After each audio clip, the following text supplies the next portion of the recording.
Olá, bem-vindos à nossa conversa de hoje. Vamos mergulhar num nome gigante da nossa música, Roupa Nova. A gente está aqui com um material chamado Roupa Nova, História e Seguindo no Trem Azul. E a ideia é entender um pouco os segredos, né? Por que essa banda dura tanto tempo, fez tanto sucesso? Vamos ver como eles atuaram em várias frentes na música e, claro, relembrar um clássico deles. E olha só que dado para começar. Formados lá no Rio em 1980 e são tidos como a banda brasileira há mais tempo na ativa com a formação original. Isso é impressionante. Claro, teve a perda muito triste do Paulinho em 2020, né? Mas a base ficou décadas junta. Ok, vamos desempacotar isso então. 4 décadas com a mesma galera, basicamente, isso é muito raro aqui no Brasil, né? O nosso pop é cheio de gente que entra, sai, projeto solo. A saída do Paulinho foi um baque, claro, uma coisa trágica pela pandemia, mas essa base durar tanto tempo. O que explica isso, hein? Olha, esse é um ponto-chave para começar a entender o Roupa Nova. Essa longevidade toda não é só um número, sabe? Ela diz muito sobre como eles funcionavam por dentro, a dinâmica do grupo, vai além daquela coisa de, eles se respeitavam. Sugere, talvez, que eles tinham uma visão musical muito alinhada, né? E talvez uma estrutura de negócios bem amarrada entre eles, como sócios mesmo. E principalmente um jeito de lidar com conflito, com ego, que sempre aparece, né, em qualquer grupo que passa tanto tempo junto, na estrada, estúdio. Pensa só no contraste. Quantas bandas que a gente adora, aqui ou lá fora, que acabaram por briga de ego, de dinheiro, de quem manda mais. O Roupa Nova parece que achou um jeito, um equilíbrio. O projeto coletivo vinha primeiro, talvez. E isso passa para o público, né? Uma banda estável, o som fica conhecido, a química no palco. O público sabe o que esperar, cria uma fidelidade que vai passando de pai para filho. Número, né? Números impressionantes. O material fala em mais de 20 milhões de cópias vendidas, 19 álbuns de estúdio, 5 ao vivo. Caramba, é muita coisa. E um motor potente para isso, que todo mundo lembra na hora, são as trilhas de novela. As novelas. É quase impossível não ter uma música deles na cabeça, ligada a alguma cena, algum casal de novela, né? Como é que essa parceria ficou tão forte? Pois é. O que é fascinante aqui é o quão profunda era essa relação com as novelas. Principalmente ali nos anos 80, 90. Não era por acaso. Sabe, parecia que encaixava perfeitamente. E por quê? Dá pra gente pensar em alguns pontos. Primeiro, a melodia. Eles tinham um talento incrível para criar refrão que pega, sabe? Aquela melodia que fica na cabeça, mas sem ser boba, tinha qualidade. Sim, grudava mesmo. Exato. Segundo, as letras. Falavam muito de amor, de relacionamento, saudade. Temas universais, né? Mas de um jeito direto, fácil de se conectar emocionalmente. Elas meio que traduziam o que os personagens das novelas estavam sentindo, sabe? Quase como se fosse a voz deles. Criava uma ligação na hora com a trama. Faz sentido. E terceiro, que talvez seja o grande diferencial, os arranjos, a produção. Tinha um cuidado ali. As harmonias vocais, né? Aquilo é marca registrada deles. Várias vozes super afinadas, bem trabalhadas.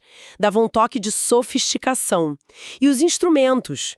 Teclado muito presente, às vezes cordas, uma produção limpa, polida. Dava uma sensação, assim, grandiosa, sabe? Bem acabada. Essa mistura de popular com técnico era perfeita para o clima das novelas da época, que era muito emocional, né? A música deles ajudava a levantar a cena. Essa combinação era matadora, realmente. E a voz do Paulinho, claro. Elemento central. Mas, aqui é onde fica realmente interessante para mim. O material que a gente tem aponta uma coisa que talvez nem todo mundo saiba ou lembre direito, mesmo quando eles estavam estourados, agenda cheia, vendendo disco a rodo, eles continuavam trabalhando como músicos de estúdio para outros artistas. E não era qualquer artista, não. A fonte cita gente como Milton Nascimento, Gal Costa, Zizi Posse. Isso diz muito, né? Mostra o respeito que eles tinham no meio musical, não só o sucesso com o público. Exatamente. Isso aí revela uma outra camada do Roupa Nova, o nível técnico altíssimo deles, o profissionalismo, sabe? Como músicos individuais e como banda de apoio. Pensa bem, ser chamado para gravar com o Milton, o Magal, artistas super exigentes, justo quando você mesmo está no topo das paradas, isso mostra que eles tinham uma reputação de excelência no estúdio. De confiança. Não eram vistos só como os caras dos hits. Eram músicos de primeira, instrumentistas, arranjadores. Músicos respeitados. Muito. E essa habilidade não era só técnica, era também versatilidade. Conseguir entender o que o outro artista queria, contribuir para o som dele, se adaptar. Do pop à MPB mais, sofisticada. E essa versatilidade foi além de gravar para os outros. Eles viraram mestres em criar músicas sob encomenda, que viraram ícones culturais por si só. É verdade. A fonte lembra alguns exemplos que, nossa, estão na memória de todo mundo. O tema da vitória, da Fórmula 1 na Globo. As vitórias do Senna. É ouvir o comecinho e já arrepia. Totalmente. A trilha do Jornal da Manchete, lembra? Tinha uma cara sonora muito própria. E até o tema original do primeiro Rock in Rio, de 85. São músicas que vão além da banda, Viram parte do som do Brasil. Precisamente. Essas encomendas mostram uma capacidade muito especial de sacar a essência de um evento, de uma marca, de um momento, e transformar isso em música. Música que funciona e que fica na cabeça. O tema da vitória tem uma emoção ali, uma coisa de superação, de glória, que casou perfeitamente, O da Manchete ajudava a criar a identidade do jornal. O do Rock in Rio, a energia do festival. Essa habilidade de ir do trabalho autoral para o estúdio, para os outros, para criar esses temas, foi o que manteve o Roupa Nova presente na nossa vida sonora o tempo todo. Às vezes até meio anônimo para algumas pessoas, mas eles estavam lá. É raro ter essa onipresença musical. Uma presença enorme, sem dúvida. Mas, como quase toda a carreira muito longa, teve fases mais quietas. O material fala que depois daquele pico dos anos 80, a banda passou por um período de... talvez ostracismo seja forte, mas de menos destaque na grande mídia.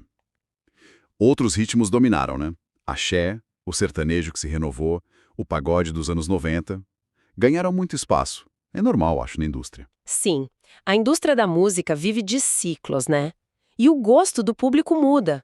Os anos 90 vieram com outros sons que tomaram conta das rádios, da TV. Bandas com um som mais característico dos anos 80, como Roupa Nova, sentiram isso, claro. É difícil manter o mesmo nível de exposição sempre.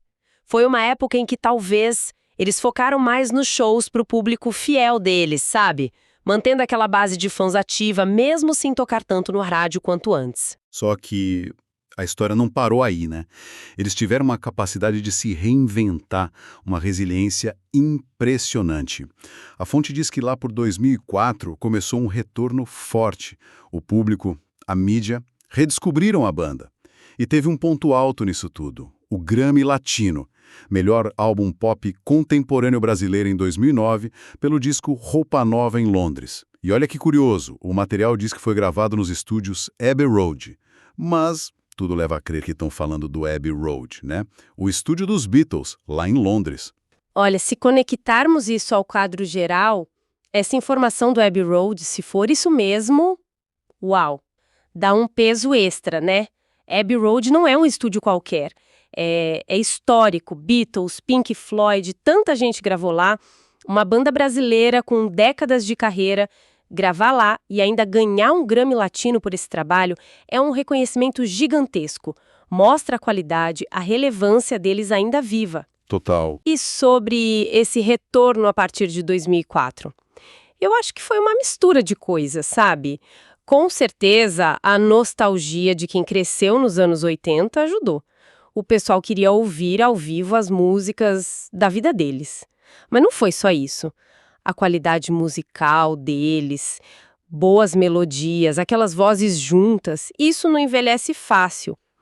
E pode ter tido também uma estratégia deles, Talvez o investimento forte em DVDs ao vivo que bombaram nos anos 2000 ajudou a conectar de novo com o público antigo e a mostrar a banda pra gente mais nova.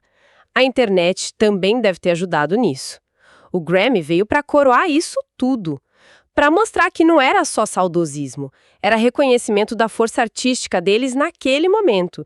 Continuavam relevantes. E uma parte enorme dessa força sempre esteve nas músicas, né? Vamos falar um pouquinho mais de uma que a fonte destaca, Seguindo no Trem Azul, faixa de 85 do disco com o mesmo nome. E a composição deles mesmos, né?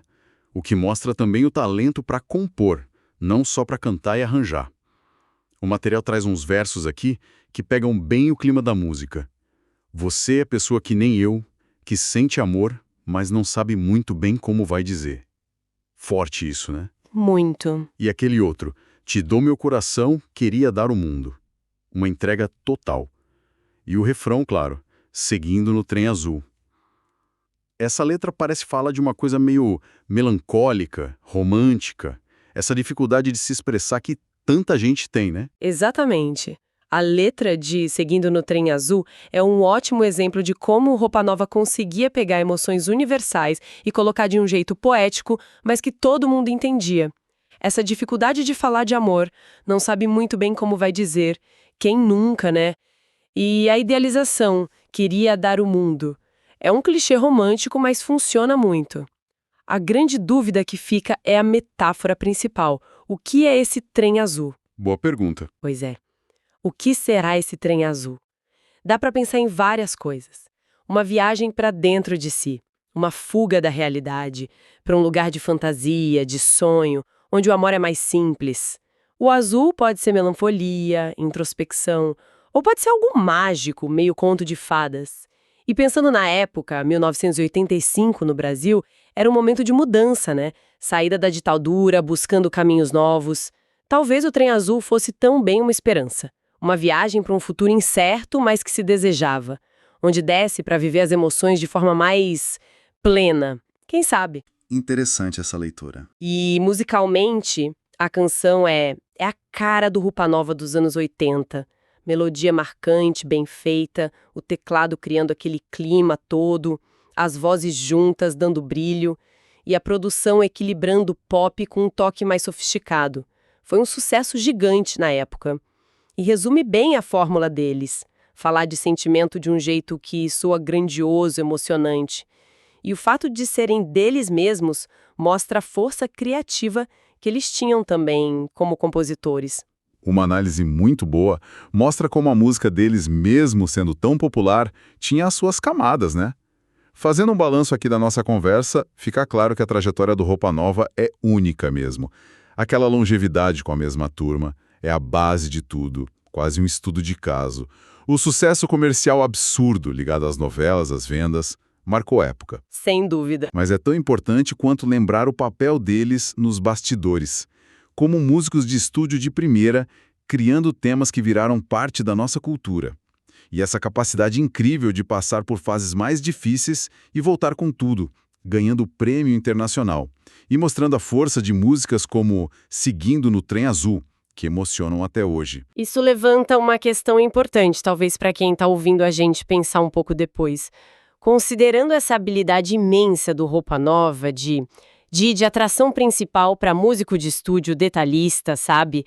De criar o próprio hit e de fazer temas sob encomenda que entrou no nosso dia a dia. O que essa dualidade toda revela sobre as diferentes caras do profissionalismo, do sucesso aqui na música brasileira? Será que essa capacidade de servir a música, seja a deles ou a dos outros, com a mesma excelência, é um dos segredos, talvez, menos óbvios para uma carreira tão longa e com tanto impacto? Fica aí a reflexão sobre as engrenagens por trás da música que a gente ouve todo dia.